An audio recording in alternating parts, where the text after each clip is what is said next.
Esto es Palabras para una vida abundante, programa institucional de la Iglesia Apostólica de Jesucristo. Bienvenidos y que Dios les bendiga grandemente. En este día o en esta mañana quiero hablarles de la gran esperanza cristiana.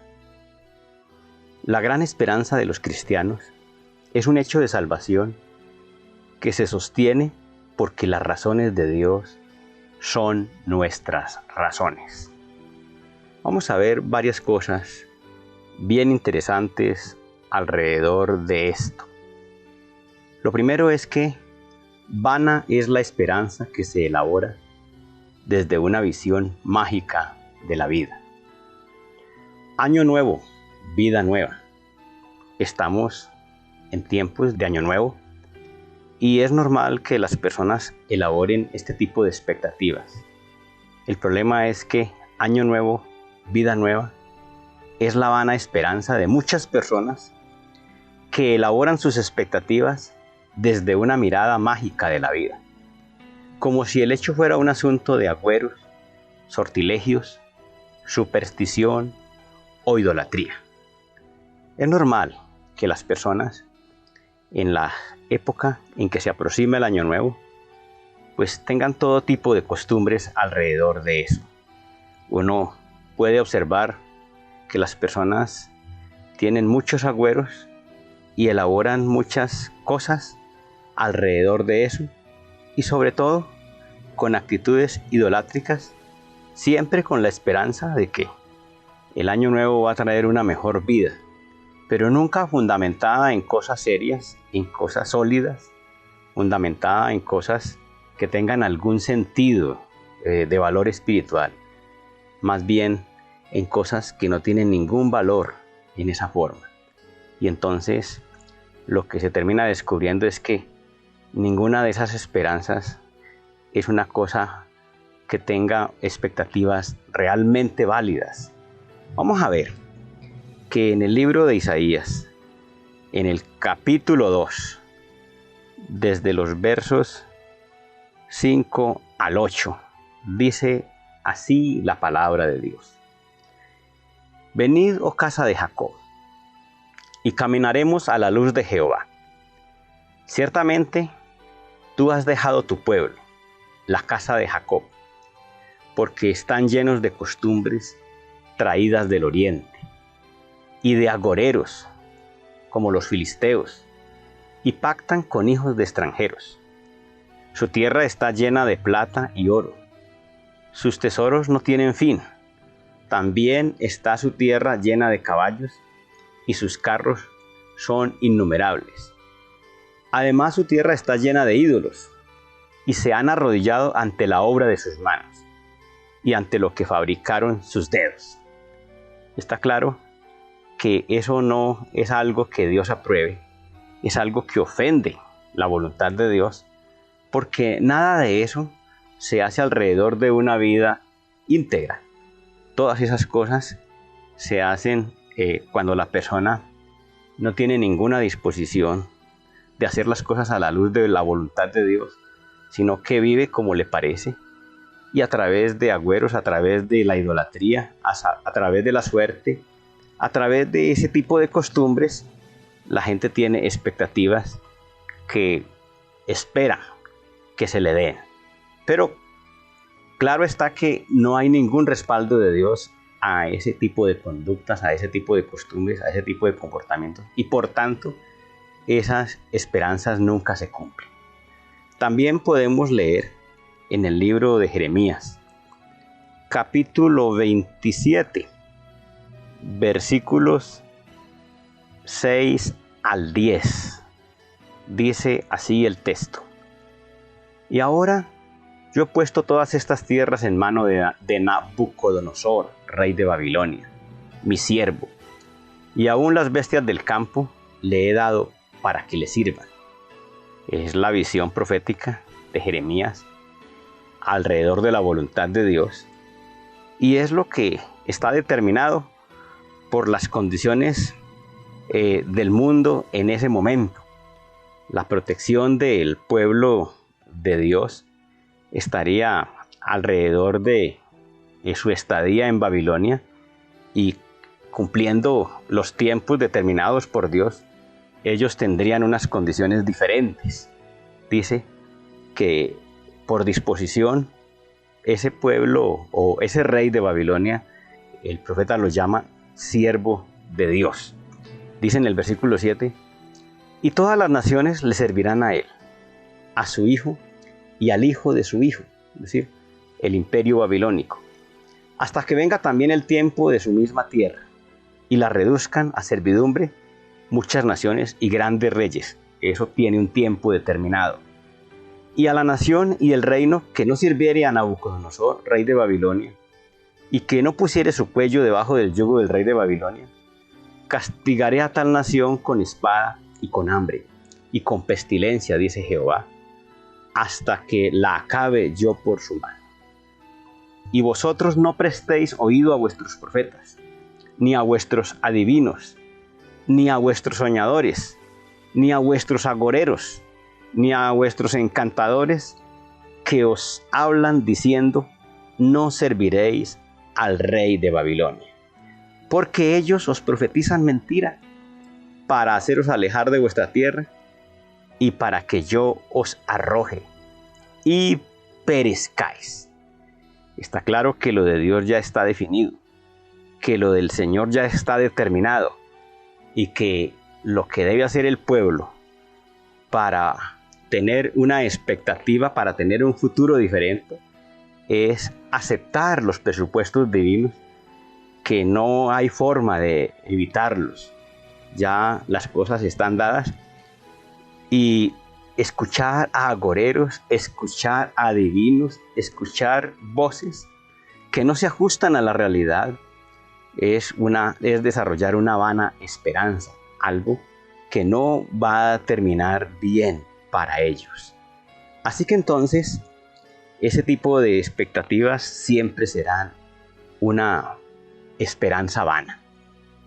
Por otro lado, frágiles son las esperanzas de quienes confían en su propia inteligencia. Que se acaben los pesares en el año que llega es la frágil esperanza de cantidad de personas que han descartado a Dios de sus vidas, que consideran que con su inteligencia Dios no es una necesidad real. Las personas se han desprendido de Dios porque confían mucho en sus habilidades, confían mucho en su talento, confían mucho en su sabiduría. Pues esa es la posición de muchas personas también el día de hoy.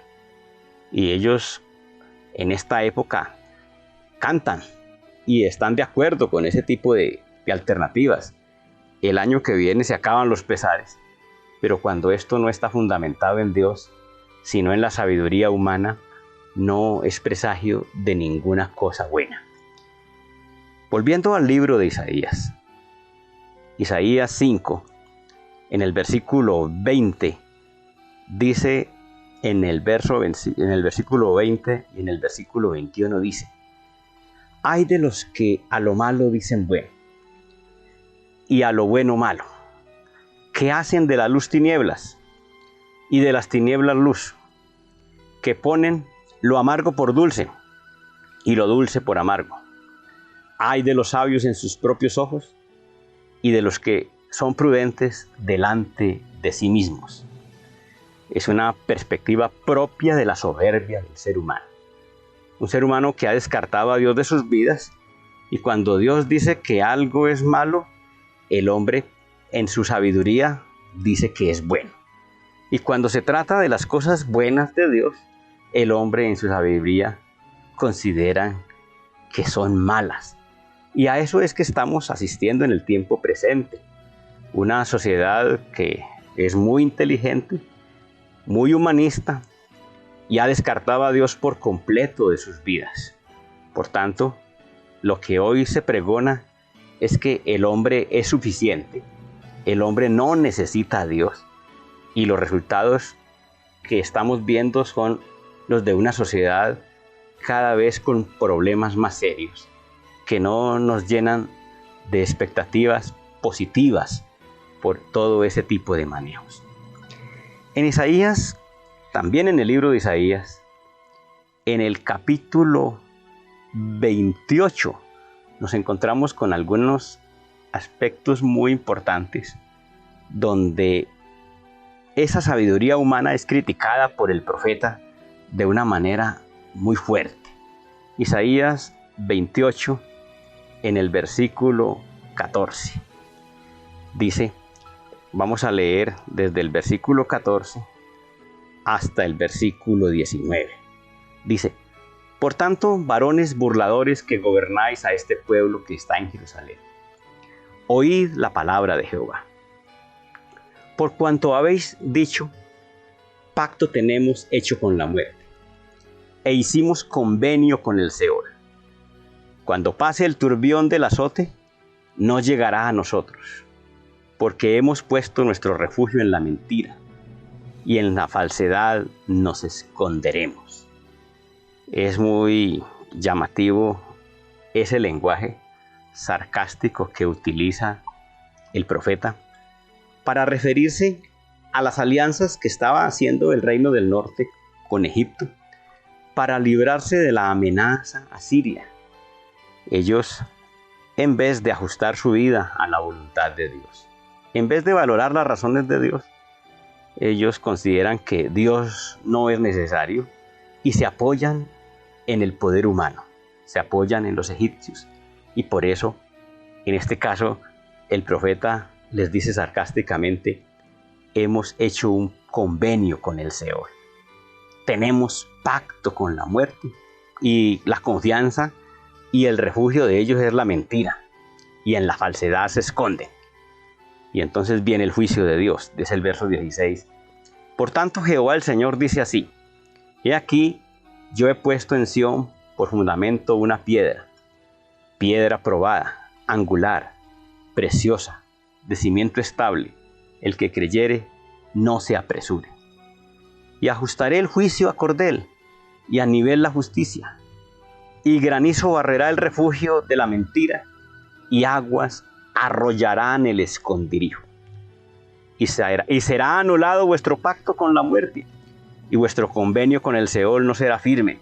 Cuando pase el turbión del azote, seréis de él pisoteados. Luego que comience a pasar, él os arrebatará, porque de mañana en mañana pasará de día y de noche, y será ciertamente espanto el entender lo oído.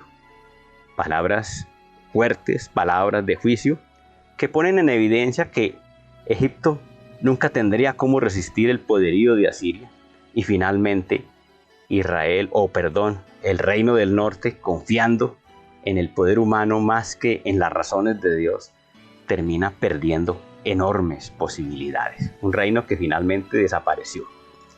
En Eclesiastés capítulo 9, versículos 11 y 12, en un texto de unas características muy existencialistas, encontramos que dice lo siguiente. Eclesiastés 9, 11 y 12. Me volví y vi debajo del sol que ni es de los ligeros la carrera, ni de la guerra los fuertes, ni aun de los sabios el pan, ni de los prudentes las riquezas, ni de los elocuentes el favor, sino que tiempo y ocasión acontecen a todos. Es muy interesante ese texto porque deja ver que la habilidad, la sabiduría, la inteligencia, las virtudes humanas por sí solas no son garantía de una vida distinta, de una vida favorable, porque el hombre no está por encima del tiempo. Dice el versículo 12, porque el hombre tampoco conoce su tiempo, como los peces que son presos en la mala red, y como las aves que se enredan en lazo. Así son enlazados los hijos de los hombres en el tiempo malo, cuando cae de repente sobre ellos. Es por eso que cuando hablamos de esperanza, tenemos que decir que poderosa es la esperanza que se sostiene en las razones que Dios nos da. que todo lo que viene pueda ser mejor que todo lo pasado, es una esperanza que solo se puede edificar a partir de nuestra disposición para vivir acorde con las poderosas razones que Dios nos ha revelado a través de su palabra. Es así como encontramos en el capítulo 3 de la primera carta de Pedro. ¿Qué dice? En el capítulo 3 de la primera carta de Pedro, desde el versículo 8 hasta el versículo 13. Finalmente, sed todos de un mismo sentir, compasivos, amándoos fraternalmente, misericordiosos, amigables, no devolviendo mal por mal, ni maldición por maldición, sino por el contrario, bendiciendo, sabiendo que fuisteis llamados para que heredaseis bendición. ¿Noten cómo las expectativas de un futuro mejor, de un año nuevo, vida nueva, de un año diferente que se aproxima o en el que ya estamos, o de un futuro distinto que siempre supere el pasado y el presente, porque así se debe transitar la vida de los cristianos, implica una vida comprometida con las razones de Dios. Dice el versículo 10, el escritor cita a uno de los salmos, que es el Salmo 34. Dice, porque el que quiere amar la vida y ver días buenos, refrene su lengua del mal y sus labios no hablen engaño. Apártese del mal y haga el bien.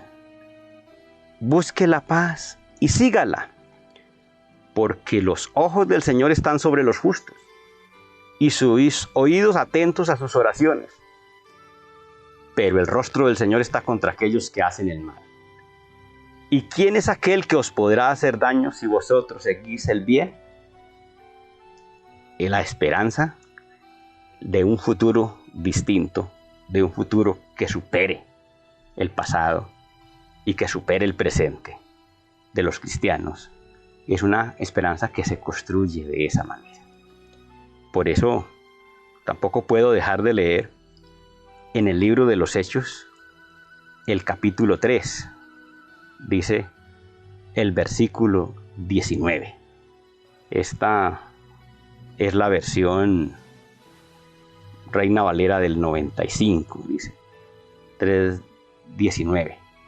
Así que arrepentíos y convertíos para que sean borrados vuestros pecados, para que vengan de la presencia del Señor tiempos de consuelo, tiempos de consuelo, tiempos de descanso, dicen otras versiones como la nueva versión internacional, o tiempos de refrigerio, como dice la versión Reina Valera del 60. Es la idea de que podemos esperar tiempos distintos, tiempos mejores, a partir de nuestra disposición de hacer las cosas conforme Dios nos las está mostrando. Es de cristianos todo el tiempo hacer la autocrítica y darnos cuenta cuántas cosas necesitamos ajustar, dar una medida, porque es la única manera como podemos decir que nos esperan tiempos mejores. Finalmente, en el libro del profeta Jeremías, en el capítulo 29, encontramos que a partir del verso 11 hasta el verso 14 dice: yo sé los planes que tengo para ustedes. Estoy leyendo la versión Dios habla hoy, ¿no? Yo sé los planes que tengo para ustedes. Planes para su bienestar y no para su mal, a fin de darles un futuro lleno de esperanza. Yo, el Señor, lo afirmo. Esto comienza diciendo que Dios tiene planes extraordinarios con ese pueblo y les promete un futuro extraordinario, lleno de esperanza. Pero eso tiene unas condiciones. Dice el verso 12: entonces ustedes me invocarán y vendrán a mí en oración, y yo les escucharé. Me buscarán y me encontrarán, porque me buscarán de todo corazón. entendiendo que está hablando ya del final del cautiverio en Babilonia, cumpliendo los propósitos de Dios. Y dice el verso 13, me buscarán y me encontrarán porque me buscan de todo corazón. Y yo dejaré que ustedes me encuentren y haré que cambie su suerte. Los sacaré de todas las naciones y de todos los lugares por donde los dispersé y los reuniré. Y haré que vuelvan a este lugar donde los desterré. Yo, el Señor, lo afirmo. Una promesa de un futuro extraordinario, pero condicionada a la transformación de ellos como creyentes, como personas que han entendido la lección de la vida y que están buscando las razones de Dios de todo corazón. Bien, así pues, podemos concluir diciendo que la manera válida de considerar que lo mejor es siempre lo que está por venir, no tiene que ver con ideas mágicas de la vida, ni con la sabiduría humana, sino con la esperanza de quienes se disponen a ser fieles a Dios en todos sus propósitos. Vamos a orar, vamos a darle gracias a Dios y vamos a pedirle que nos ayude a mantenernos firmes, siempre fieles a sus razones, que se han convertido en nuestras razones. Oremos. Dios de los cielos, te damos gracias en este momento por la maravillosa oportunidad que nos has dado de recibir tu palabra y a través de ella tener el extraordinario recurso de la claridad y la orientación que nos muestra el camino, Señor, de tus razones, adoptándolas también como nuestras propias razones, Señor. Gracias por dejarnos ver lo vana de una esperanza que se construye alrededor de elementos mágicos, como lo inoperante, Señor, de una esperanza que se elabora alrededor de la inteligencia humana, descartándote, Dios. Guárdanos de la soberbia, guárdanos, Señor, de asumir actitudes voluntariosas, renunciando, Señor, a la búsqueda tuya. Guárdanos de eso, para que te busquemos todo el tiempo, Señor, para que no sean la tentación y las cosas del mundo las que nos amarren y nos hundan, Señor, en condiciones que no tienen ningún futuro. Guárdanos, Dios, y permítenos que podamos construir nuestra esperanza alrededor de las promesas tuyas, alrededor de tus razones. Estamos en tus manos. En el nombre de nuestro Señor Jesucristo, gracias, Padre, por escucharnos. Amén.